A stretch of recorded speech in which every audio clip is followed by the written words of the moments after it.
오늘 우리에게 주시는 하나님의 말씀을 우리 함께 읽겠습니다. 창세기 21장 1절부터 7절 말씀입니다. 창세기 21장 1절부터 7절 말씀 우리 교대로 한 절씩 읽겠습니다. 여호와께서 말씀하신 대로 사라를 돌보셨고 여호와께서 말씀하신 대로 사라에게 행하셨으므로 노년의 아브라함에게 아들을 낳아 아브라함이 그에게 태어난 아들 곧 사라가 자기에게 낳은 아들을 이름하여 이삭이라 하였고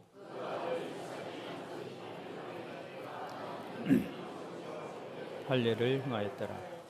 아브라함이 그의 아들 이삭이 그에게 태어날 때에 100세라. 사라가 이르되 하나님이 나를 웃게 하시니 듣는 자가 다 나와 함께 웃으리로다.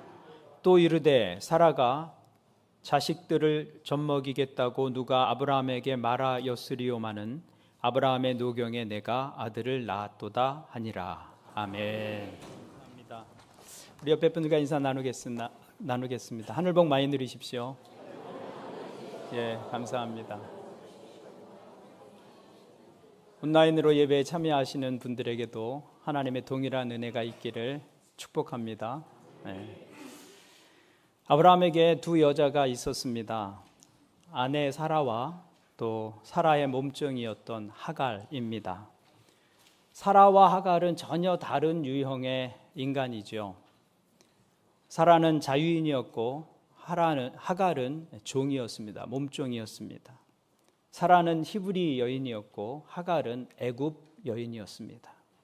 사라를 통해서는 약속의 아들 이삭이 출생하였고 하갈을 통해서는 이스마엘이 출생하게 됩니다. 그런데 이 두 사람 모두 삶의 여정 속에서 하나님을 만나고 경험합니다. 그래서 하나님은 사라의 하나님만 되시는 것이 아니라 하갈의 하나님도 되셨습니다. 오늘과 다음 주에 걸쳐서 이 두 여인이 만난 하나님에 대해서 우리가 함께 생각해 보려고 합니다. 오늘은 사라가 만난 하나님 어떤 분이신가 우리 함께 생각해 보겠습니다. 먼저 사라가 만난 하나님은 말씀대로 행하시는 하나님이셨습니다. 하나님은 말씀대로 행하시는 분이다. 오늘 우리가 읽은 21장에는 하나님께서 드디어 약속하신 아들을 아브라함과 사라의 가정에 태어나게 하신 일이 기록되어 있습니다. 2절 말씀을 보시면 이렇게 기록되어 있습니다. 사라가 임신하고 하나님이 말씀하신 시기가 되어 노년의 아브라함에게 아들을 낳으니. 사라가 임신하였고 아브라함과 사라 사이에 아들이 태어났다고 기록되어 있습니다. 그런데 성경은 그 일이 사라와 아브라함 두 사람만의 일이 아니라 그 배후의 주권자 하나님이 계셨다고 말씀하고 있습니다. 아브라함과 사라 인생의 주체는 그들 자신이 아니라 배후에 계시는 하나님이셨다는 말씀입니다. 여러분, 아브라함의 일생을 한번 돌아보십시오. 하란에 있는 갈대아 우르에 있는 그 아브라함을 누가 불러내셨습니까? 하나님께서 불러내셨습니다. 아브라함이 스스로 그 땅을 떠난 것이 아닙니다. 하나님께서 먼저 찾아가셨고 내가 내게 지시할 땅으로 가라고 말씀하십니다. 그때까지 아브라함은 가나안 땅의 존재도 잘 몰랐을 것입니다. 또 아브라함에게는 75세가 되기까지 아들이 없었습니다. 성경은 사라의 이야기를 창세기 11장 30절에서 처음 이야기하고 있는데 사라를 이렇게 소개하고 있습니다. 사라는 임신하지 못함으로 자식이 없었더라. 그러니까 하나님께서 아브라함에게 나타나셨을 때 사라는 이미 임신할 수 없는 여자라는 것이 확인된 상황이었습니다. 그런데 그 사라에게 내가 아들을 낳을 것이다. 하나님께서 먼저 말씀해 주신 것입니다. 아브라함과 사라가 우리에게 아들을 주십시오 이렇게 요청한 것이 아닙니다. 내가 너로 큰 민족을 이루게 할 것이다. 그 약속 하나님께서 먼저 해주신 것이죠. 애굽으로 내려갔을 때 바로에게 아내 사라를 빼앗깁니다. 그런데 아브라함이 구해달라고 기도하기도 전에 하나님께서 먼저 일하셨습니다. 지난주 말씀에 아비멜렉, 그랄에 있는 아비멜렉에게 또 자기 아내를 빼앗기죠. 그런데 하나님께서 또 구해주셨습니다. 전부 하나님께서 하신 일이었습니다. 창세기 12장에 아브라함이 처음 등장한 이후에 오늘 본문 21장에 이르기까지 참 많은 일들이 아브라함의 생애 가운데 있었는데 실상은 들여다보면 전부 그 뒤에 하나님이 계셨다는 것을 알게 됩니다. 다 하나님께서 하신 일입니다. 아브라함의 인생을 돌아보면 다 하나님께서 하신 일이라고 그렇게 고백할 수밖에 없습니다. 그런데 여러분, 우리 역시도 마찬가지입니다. 여러분이 사신 세월을 한번 되돌아보시기를 바랍니다. 돌아보면 전부 하나님께서 하신 일 아닙니까? 내가 그때 망하지 않은 것, 그때 내 삶이 파탄나지 않은 것, 그때 내 삶이 무너지지 않은 것, 그 어려운 일을 견디고 참고 지날 수 있었던 것, 내가 한 것 같지만 되돌아보면 다 하나님께서 하신 일이다. 그렇게 고백할 수밖에 없습니다. 믿음은 그것을 인정하는 것입니다. 그래서 바울 사도는 이렇게 고백합니다.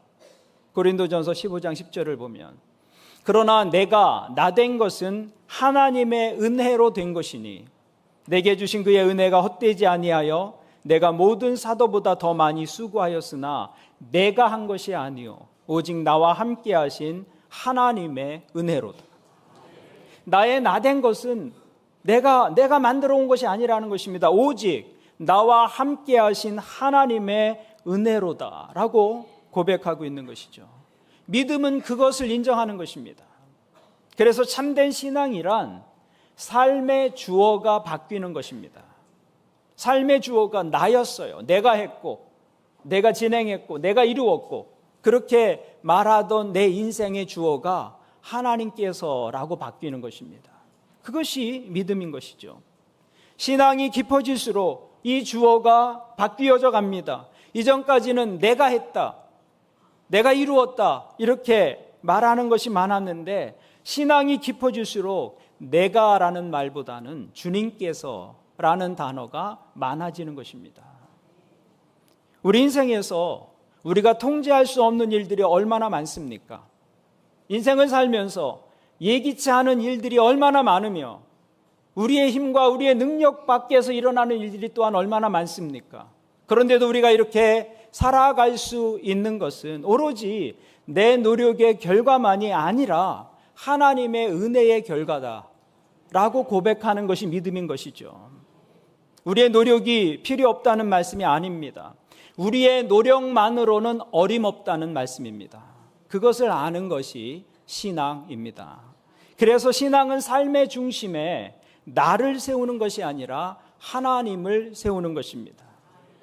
그래서 신앙은 삶의 주어를 바꾸어 나가는 과정입니다. 나의 나된 것은 하나님의 은혜라고 고백할 수 있는 자리에 이르는 것, 그것이 믿음의 진행 방향인 것이죠. 그러면 하나님께서 아브라함과 사라의 배후에서 그처럼 역사하셔서 사라를 통해서 아들을 낳게 해주셨는데 하나님은 무엇을 통해서 일하시는가? 1절 말씀을 보겠습니다. 1절 말씀.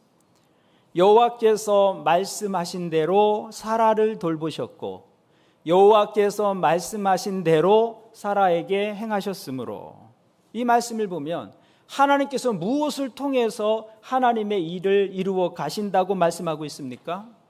하나님의 말씀하신 대로라고 말하고 있어요.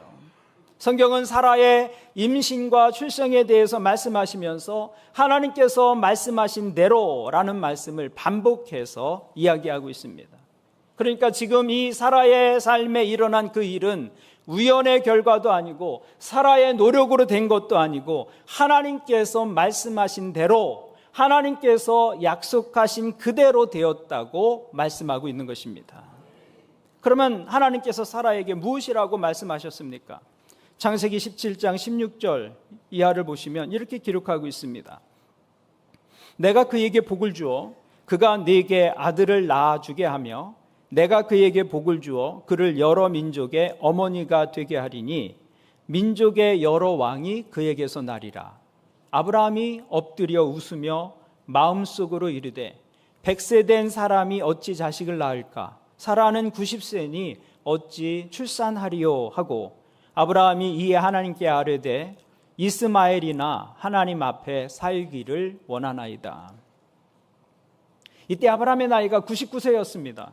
사라의 나이 89세였습니다. 그래서 아브라함은 사라가 아들을 낳을 것이라는 하나님의 말씀을 듣고 어떻게 반응했어요? 웃었다고 말씀하고 있습니다. 웃었다. 여기서 아브라함의 웃음은 어떤 의미였을까요? 기뻐서 웃는 웃음이었을까요? 그런 웃음이 아니었습니다. 아브라함의 웃음은 일종의 비웃음이었습니다. 비웃음. 냉소적이고 회의적인 웃음이었어요. 아니, 이 나이에 제가 아이를 낳는다고요? 하나님 농담도 잘하십니다. 그런 웃음이었다 그 말입니다. 말도 안 되는 일이라 웃음밖에 나오지 않았다 그 얘기예요. 하나님 잘 모르시는 것 같은데 우리는 이제 아이를 갖는 일에는 가능성이 없는 사람들입니다. 그러니 다른 말씀하지 마시고 하갈을 통해서 나온 이 이스마엘이나 잘 자라게 해 주십시오. 무례할 정도로 아브라함은 하나님이 말씀하실 때 믿지 못했습니다. 이것이 아브라함의 반응이었어요. 그런데 하나님은 19절에서 이렇게 말씀하십니다. 하나님이 이르시되 아니라고 말씀하시는 거예요. 내 아내 사라가 내게 아들을 낳으리니 너는 그 이름을 이삭이라고 하라.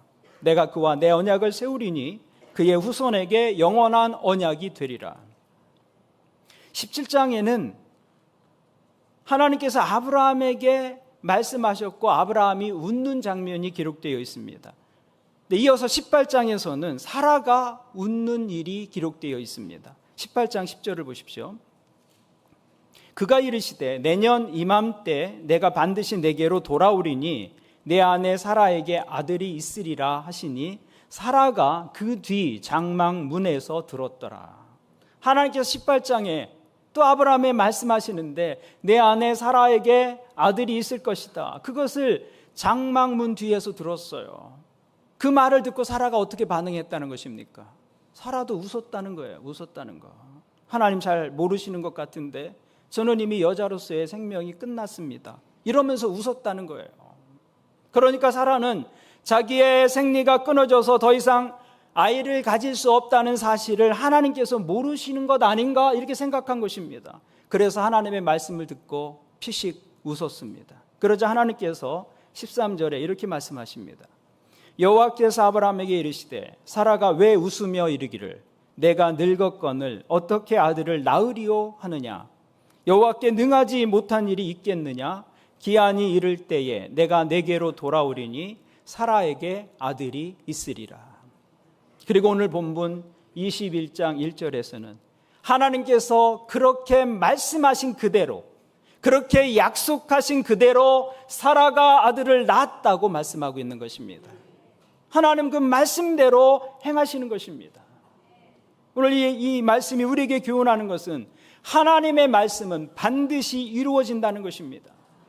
하나님의 약속은 반드시 이루어지기 때문에 우리가 신뢰할 수 있는 것이죠. 저나 여러분은 때때로 말해놓고 행동으로 옮기지 못할 때가 많습니다. 우리는 때때로 굳게 약속해 놓고도 지키지 못할 때가 있죠. 그러나 하나님은 그런 분이 아니시라고 성경은 말씀합니다. 하나님은 그분께서 하신 약속에 신실하십니다. 하나님의 성품이 변할 수 없는 것처럼 하나님의 약속 역시 변하지 않습니다. 그래서 민수기 23장을 보시면 이렇게 말씀합니다. 하나님은 사람이 아니시니 거짓말을 하지 않으시고 인생이 아니시니 후회가 없으시도다. 어찌 그 말씀하신 바를 행하지 않으시며 하신 말씀을 실행하지 않으시랴. 이 말씀에 의하면 하나님이 하실 수 없는 일이 한 가지 있습니다. 그것은 무엇입니까?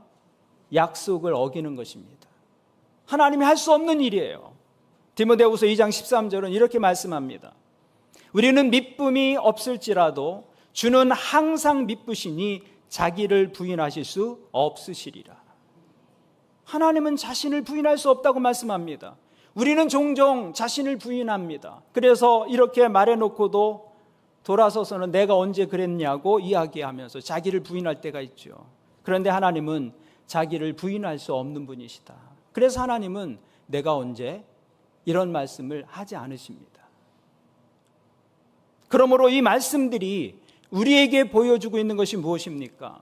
하나님은 신실한 분이시기 때문에 약속을 이루지 않는 것은 하나님께는 불가능한 일입니다. 그러니까 하나님의 약속이 이루어지는 것이 기적이 아니라 하나님의 약속이 이루어지지 않는 것이 기적인 것이죠. 그러므로 풍성한 신앙생활의 비결 하나는 그 하나님의 약속을 견고히 붙잡는 것입니다. 그것이 바로 믿음이에요. 우리가 하나님의 약속을 견고히 붙잡으면 하나님은 그 약속의 메인분이 되세요. 그래서 그 약속을 이루어 주실 수밖에 없는 것이죠. 하나님은 약속에 신실하신 분이시기 때문입니다. 우리가 우리의 구원에 대해서 확신하는 이유가 무엇입니까? 아직 죽어보지도 않았는데 하나님 나라에 내가 들어갈 것을 확신하는 이유가 무엇입니까? 하나님께서 약속을 지키시는 분이시다라는 사실에 구원의 확신이 달려있는 것입니다. 믿는 자는 영생을 얻을 것이다 라는 그 약속의 말씀을 붙들고 우리는 영혼을 향해 가는 것이죠. 우리의 구원이 확실하고 우리의 영혼이 확실한 것은 내가 신앙생활을 잘해서가 아닙니다. 하나님의 약속이 분명하기 때문인 것이죠. 하나님은 약속을 깨뜨릴 수 없는 분이십니다. 그래서 그 약속을 붙잡으면 우리의 구원이 확실해지는 것이고 그 약속을 붙잡고 살면 하나님께서 그 약속을 이루어 주시지 않을 수가 없는 것이죠. 그러므로 우리가 이 땅을 살아가면서 가장 확실하고 가장 안전한 삶을 사는 비결은 하나님의 약속을 붙잡는 것입니다. 저는 여러분들이 하나님의 약속을 붙잡고 주장하시는 믿음 되기를 바랍니다. 그런데 문제는 때때로 하나님의 약속과 우리가 처한 현실 사이에는 큰 갭이 있다는 것입니다. 이루어지지 않을 것 같은 큰 갭이 있는 거예요. 하나님의 약속과 내가 처한 현실이 일치하지 않습니다. 그래서 하나님의 약속이 내가 처한 이 현실 속에서는 도저히 이루어지지 않을 것처럼 보일 때가 있는 것이죠. 그런데 바로 그때 우리가 상황에 붙들리는 것이 아니라 하나님의 약속의 말씀을 붙잡는 것, 그것이 바로 믿음의 모습인 것입니다. 여기 하나님의 약속이 있습니다. 어떤 약속입니까? 100세 된 아브라함과 90세 된 사라에게 아들을 줄 것이라는 약속이 있습니다. 그런데 여기에 현실이 있어요. 어떤 현실이에요? 이 현실은 약속이 이루어질 것 같이 보이지 않는 현실이에요. 아들을 낳을 것이라는 그 약속이 이루어지려고 하면 이 현실이 일정한 조건을 갖추어야 합니다. 적어도 사라의 몸이 아이를 가질 수 있을 정도로 젊어야 하고 아브라함도 생산할 수 있는 능력이 있어야 하나님의 약속과 이 현실이 만나고 하나님의 약속이 이루어지는 것이죠. 문제는 이 현실이 불가능해 보이는 거예요. 하나님의 말씀과 사라의 몸의 조건이 맞지 않아요. 하나님의 약속과 아브라함의 육체의 현실이 맞지 않는 것입니다. 여기에 믿음의 갈등이 있습니다. 약속과 현실 사이의 갭이에요, 갭. 그런데 바로 이 약속과 현실 사이의 갭을 이어주는 것, 그것이 바로 믿음이다라는 것입니다. 믿음의 자리는 여기예요, 여기. 하나님의 약속과 현실이 동떨어진 것 같아요. 믿어지지가 않아요. 그럼 믿음의 자리는 어디냐? 그 사이에 믿음이 있는 것이죠, 믿음. 그래서 믿음은 브릿지예요. 다리와 같아요. 하나님의 약속과 내 현실을 결국은 이어지게 하는 그 다리와 같은 것이 믿음인 것이죠. 그런데 많은 사람들이 그 하나님의 약속과 현실의 차이를 무엇으로 메꾸려고 하느냐면 원망과 불평으로 메꾸려고 합니다. 하나님 약속해 주셨는데 왜 현실은 이렇습니까? 원망하고 불평합니다. 하나님의 능력을 의심합니다. 약속이 이루어질 것 같지 않은 현실을 바라보면서 하나님의 능력을 의심하는 것이죠. 그래서 아브라함의 모습, 사라의 모습이 무엇이었어요? 약속을 앞에 놓고 자기 현실의 자리에서 하나님의 약속을 향해 웃은 거예요. 비웃은 것입니다. 사라도 비웃었고 아브라함도 비웃었어요. 그런데 믿음은 바로 그때를 위한 것이다 라는 것입니다. 이 현실 때문에 하나님의 약속이 의심될 때 바로 그때가 믿음의 때라는 것입니다. 그때가 우리의 믿음이 자라는 때입니다. 하나님의 약속과 현실의 갭이 있을 때 포기하고 돌아서는 것이 아니라 믿음의 손을 뻗쳐서 여전히 하나님의 약속을 붙잡을 때 그때 우리의 믿음이 자라는 것입니다. 그때 하나님에 대한 새로운 경험들이 생겨나는 것이죠. 오늘 예배하는 여러분들에게 이 믿음의 축복이 있기를 바랍니다. 하나님의 약속과 현실은 언제나 일치하지 않아요. 그러나 그때 하나님의 약속을 붙잡는 것, 그것이 믿음이고 그때 하나님의 일하심이 시작되는 것입니다. 또한 사라가 만난 하나님은 하나님의 때에 일하시는 분이시다라는 것이었습니다. 하나님은 우리가 기대할 때 하나님 지금입니다 라고 말할 때 일하시지 않아요. 하나님이 계획하신 때에 일하십니다. 그래서 우리의 때와 하나님의 때가 일치하지 않고 늘 차이가 있기 마련입니다. 하나님의 약속과 현실의 차이가 있듯이 우리의 때와 하나님의 때에도 차이가 있는 것이죠. 그래서 이것이 우리가 하나님의 약속을 붙들고 살 때 가장 견디기 어려운 부분이 됩니다. 하나님의 말씀이 내가 기대하는 때에 이루어지면 얼마나 좋겠습니까? 딱딱 내가 원하는 때 하나님이 딱딱 이루어 주시면 얼마나 좋겠어요. 그런데 이상하게 하나님의 약속은 내가 원하는 때에 이루어지는 일이 별로 없습니다. 하나님은 우리의 생각보다 항상 늦으세요. 그런데 사라가 언제 아이를 낳았는지 보십시오. 2절 말씀을 보십시오. 사라가 임신하고 하나님이 말씀하신 시기가 되어 노년의 아브라함에게 아들을 낳으니. 사라가 언제 아들을 낳았다고 기록하고 있습니까? 하나님께서 말씀하신 시기가 되었을 때 하나님의 말씀이, 하나님의 약속이 이루어졌다는 것이죠. 그런데 그 말씀이 이루어지는 그 시기에 관해서는 누가 결정권을 가지고 있다는 것입니까? 우리가 아니라 하나님께서 결정권을 가지고 있는 것이죠. 그래서 하나님의 약속이 내가 기대할 때 그때에 맞추어서 이루어지지 않는 때가 있는 것입니다. 그런데 이것은 우리가 참기에 너무 어려운 일이에요. 하나님은 말씀대로 반드시 행하시는 분인데 그 말씀의 그 약속의 이행 시기는 철저하게 하나님께 달려 있습니다. 우리의 소관이 아니에요. 내가 원하는 때에 하나님께서 일하시지 않을 때가 많습니다. 하나님의 때가 되어야 이루어집니다. 그래서 하나님의 약속을 기다리기가 정말 힘든 거예요. 아브라함이 하나님의 약속을 기다리다가 어떻게 합니까? 하갈의 몸을 취해서 이스마엘이라는 아들을 낳잖아요. 그의 모습을 보면 약속을 기다리는 것이 얼마나 어려운지를 우리가 알게 됩니다. 약속을 기다리는 것은 참으로 어려운 일입니다. 그런데 하나님께서 약속하신 일을 우리의 때가 아니라 하나님의 때에 이루게 하시는 것은 하나님을 위해서가 아니라 우리 자신을 위해서입니다. 왜냐하면 우리는 하나님의 약속이 언제 이루어져야 가장 적합한 때인지 잘 알지 못하기 때문입니다. 우리는 조바심이 있어요. 빨리 그 일이 이루어졌으면 좋겠어요. 빨리빨리 하나님이 일하셨으면 좋겠어요. 그런데 하나님께서 우리를 기다리게 하시고 지체하는 것처럼 느끼는 것은 하나님께서 언제 그 약속을 이루어 주셔야 가장 적합한 때인지 하나님께서 아시기 때문입니다. 사실은 그것이 우리에게 다행한 일이에요. 내가 원하는 때 하나님이 딱딱 일하시지 않고 하나님의 계획을 따라 하나님의 시기에 하나님이 일하시는 것, 그것이 정말 우리에게 다행한 일입니다. 왜냐하면 우리는 적당한 때를 잘 모를 때가 많기 때문입니다. 전에 제가 전도사로 우리 교회에 있을 때 한 30년 전쯤 됐겠죠. 보람약국 옆에 버스 정류장 있는 곳에 빵집이 하나 있었습니다. 그 집에 외아들이 하나 있었어요. 초등학교 입학 기념으로 아빠가 자전거를 사주었습니다. 이 아이가 그날 자전거를 타러 나갔다가 트럭에 치여서 죽고 맙니다.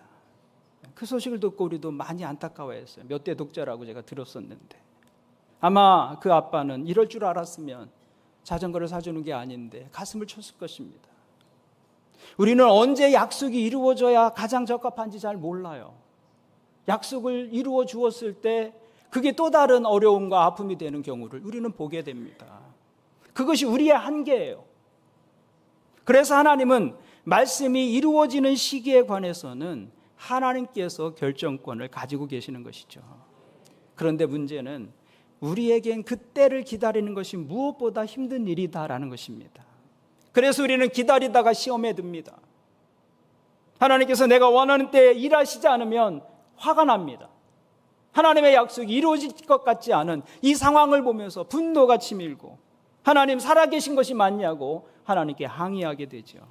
그러나 하나님은 언제나 최상의 때에 일하시는 분이시다라는 사실입니다. 그래서 예수님께서 이렇게 말씀하셨습니다. 사도행전 1장을 보니까 이르시되 때와 시기는 아버지께서 자기의 권한에 두셨으니 너희가 알 바 아니요.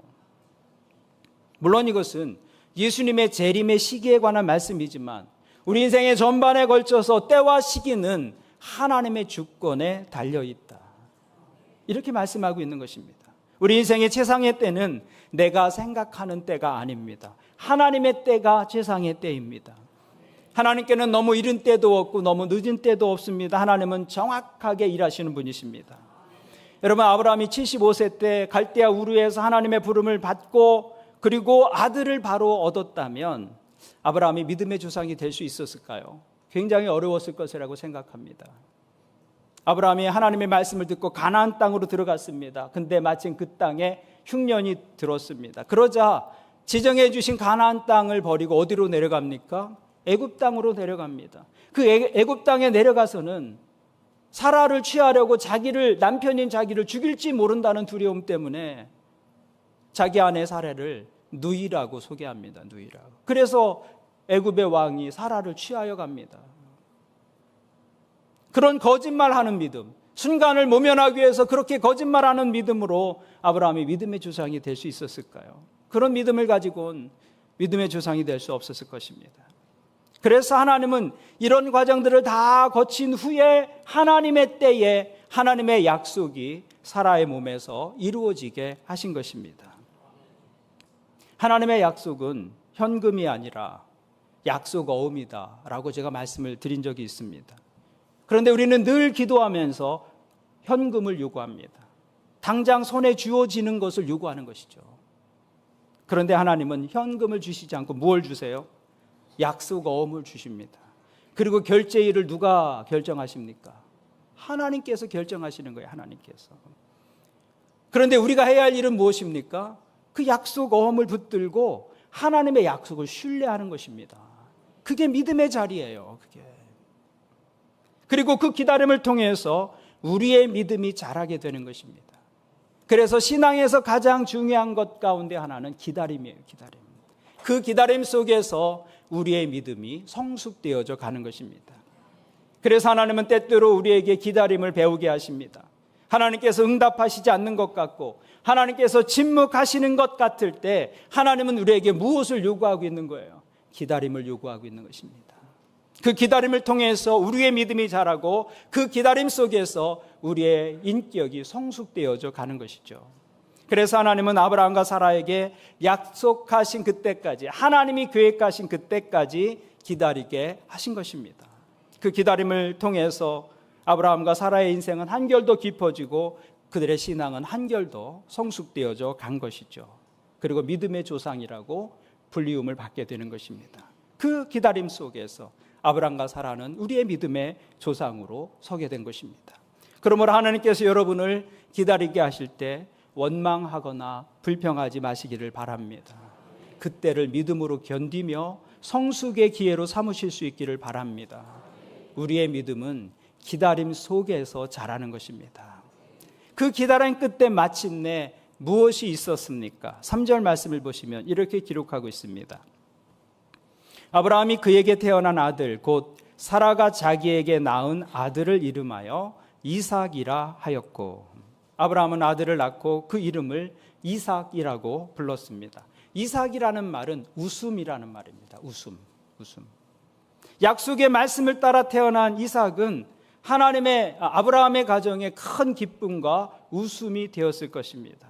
하나님은 매우 유머러스한 분이세요.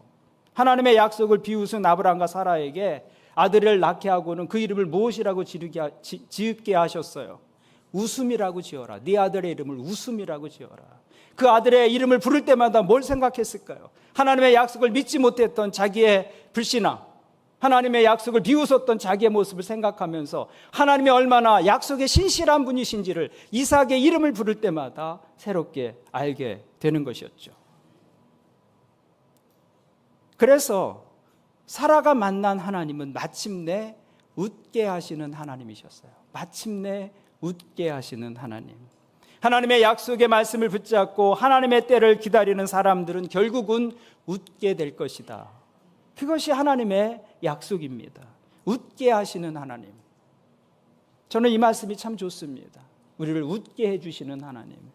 살다 보면 우리를 울게 만드는 사람들이 얼마나 많습니까? 자녀 때문에 울고, 남편 때문에 울고, 어떤 상황 때문에 울고, 우리를 울게 하는 사람도 있고 우리를 울게 만드는 상황도 얼마나 많습니까? 그런데 하나님은 그 웃음을 잃어버린 사람들에게 웃음을 회복시켜 주시는 분이시다. 마침내 웃게 하시는 분이 하나님이시다. 처음에 하나님께서 아들을 주신다고 하셨을 땐 아브라함도 웃고 사라도 웃었습니다. 그런데 그 웃음은 사실은 비웃음이었습니다. 하나님이 어떻게 우리에게 아들을 주실 수 있다는 말입니까? 하나님이 우리 몸을 몰라도 너무 모르시네, 이러면서 비웃은 것입니다. 그런데 하나님께서 아브라함과 사라를 웃게 하셨어요. 그 마지막에 인간은 비웃었지만 하나님은 웃게 해주셨습니다. 그렇습니다. 그것이 우리 인생을 향한 하나님의 계획이라는 것입니다. 그래서 하나님은 여러분의 인생이 슬픔으로 시작되었다 할지라도 기쁨으로 끝나기를 원하십니다. 우리 인생을 향한 하나님의 계획이에요. 하나님은 여러분의 인생이 눈물로 시작되었어도 웃음으로 끝나기를 바라십니다. 그래서 믿는 사람들의 삶이 해피엔딩으로 끝나는 것이 전혀 우연이 아닙니다. 그것이 하나님의 마음이에요. 하나님은 여러분의 인생이 그렇게 되기를 바라신다는 것입니다. 하나님은 여러분의 인생에 시간이 흐르면 흐를수록 더 큰 기쁨이 있기를 바라십니다. 시간이 흐르면 흐를수록 여러분의 인생에 더 큰 축복과 더 큰 감사가 있기를 하나님은 바라신다는 것입니다. 그것이 우리 인생을 향한 하나님의 계획이고 디자인입니다. 그래서 믿는 사람들은 울음으로 시작하더라도 기쁨으로 끝나게 되어 있습니다. 여러분, 그것을 믿으시기 바랍니다. 시편은 이렇게 말씀합니다. 저녁에는 울음이 깃들일지라도 아침에는 기쁨이 오리로다. 우리는 울음의 한밤중을 지날 수 있어요. 내 삶이 울음 없이는 지날 수 없는 상황인 것처럼 그때를 지나는 사람들이 있습니다. 그런데 성경의 약속이 무엇입니까? 그 울음이 끝이 아니라고 말씀하는 거예요. 그 울음의 밤이 지나면 무엇이 찾아온다는 거예요? 아침에는 기쁨이 오리로다. 하나님의 계획은 거기에 있는 거예요. 여기가 아닙니다. 울음이 아니고 이 기쁨이 하나님의 계획이고 하나님의 디자인이다라는 것입니다. 그래서 시편 30편은 이렇게 말씀합니다. 주께서 나의 슬픔이 변하여 내게 춤이 되게 하시며 나의 베옷을 벗기고 기쁨으로 띄우셨나이다. 이 말씀이 여러분의 인생 가운데서 경험되기를 바랍니다. 슬픔이 끝이 아니고 그 슬픔이 변하여 하나님 앞에서 춤추게 하시는 하나님, 우리를 웃게 하시는 하나님, 나의 이 슬픈 베옷을 벗기시고 기쁨의 띠로 다시 우리의 삶을 동이게 하시는 그 하나님, 그 하나님의 디자인, 그 하나님의 계획, 그것이 우리를 향한 계획이라는 것입니다. 사라가 만난 하나님은 말씀대로 행하시는 하나님이셨습니다. 그 말씀 붙들고 기다릴 때 하나님은 사라의 인생이 웃음이 되게 해주셨습니다. 우리가 하나님의 약속의 말씀 붙들고 기다릴 때 하나님은 우리의 인생도 웃음이 되게 해주실 것입니다. 하나님의 말씀을 붙잡을 때 우리는 우리 인생에 진정한 기쁨으로 우리의 인생이 매듭지어지도록 우리의 삶 속에서 일하실 것입니다. 오늘 이 축복이 예배하는 여러분들에게 있기를 주님의 이름으로 축원을 드립니다. 아멘. 기도하시겠습니다. 하나님 아버지, 오늘 말씀을 통해 우리가 위로를 받습니다. 말씀하신 대로 우리 가운데서 행하시는 그 하나님의 신실하심으로 인해 하나님께 감사를 드립니다. 그 하나님의 약속을 이루어 가시는데 아브라함과 사라의 육체적 조건은 문제가 되지 않았습니다. 하나님께서 전능하신 하나님이시기 때문입니다. 우리에게 하나님의 이 신실하심과 전능하심에 대한 흔들리지 않는 믿음을 더하여 주옵소서. 하나님의 약속과 우리 현실 사이에 이루어지지 않을 것 같은 차이가 있더라도 하나님을 의심하지 않는 믿음 되게 하여 주옵소서. 그 하나님의 약속 붙들고 신뢰함으로 하나님께서 말씀하신 대로 일하시는 것을 반드시 우리 삶에서 경험하는 믿음 되게 도와주옵소서. 사랑하는 성도들 중에는 울음의 밤을 지나고 있는 사람들이 있습니다. 아직 이루어지지 않은 하나님의 약속으로 인해 흔들리고 낙심하는 성도들이 있습니다. 이 시간 오늘 말씀으로 저들을 다시 믿음 위에 서게 도와주옵소서. 사라를 마침내 웃게 하신 하나님께서 저들의 인생의 눈물도 거두어 주시고 마침내 웃음이 되게 하여 주옵소서. 예수님의 이름으로 기도합니다. 아멘.